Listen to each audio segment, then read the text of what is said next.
জেলা প্রশাসকের কার্যালয় হবিগঞ্জ। প্রিয় হবিগঞ্জ যারা রয়েছেন আপনাদের নিজস্ব জেলায় আবেদন করতে পারবেন। পদ সংখ্যা 53 জন। সার্কুলার প্রকাশিত হচ্ছে 4/5/2025। পদের নাম এবং পদ সংখ্যাগুলো আমি পড়ে শুনেই দিচ্ছি।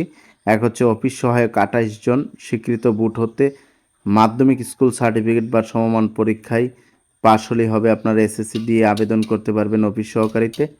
2 হচ্ছে পরিচ্ছন্নতা কর্মী 8 জন, জুনিয়র স্কুল সার্টিফিকেট, তার মানে হচ্ছে অষ্টম শ্রেণী পাশ হলেই পরিচ্ছন্ন কর্মী হিসেবে আবেদন করতে পারবেন।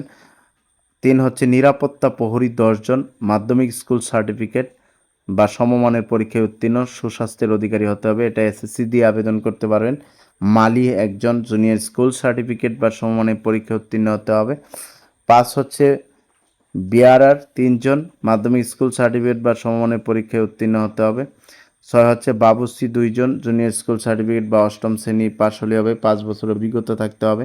7 হচ্ছে সহকারী বাবুর্চি 1 জন, জুনিয়র স্কুল সার্টিফিকেট বা সমান পরীক্ষায় পাশ হতে হবে, 5 বছরের রান্নার অভিজ্ঞতা থাকতে হবে। যারা আপনাদের এই অভিজ্ঞতা রয়েছে এবং এসএসসি পাশ করেছেন, আপনারা চাইলে এই নতুন জেলা প্রশাসক আপনাদের জেলা প্রশাসনে আবেদন করতে পারবেন। ধন্যবাদ।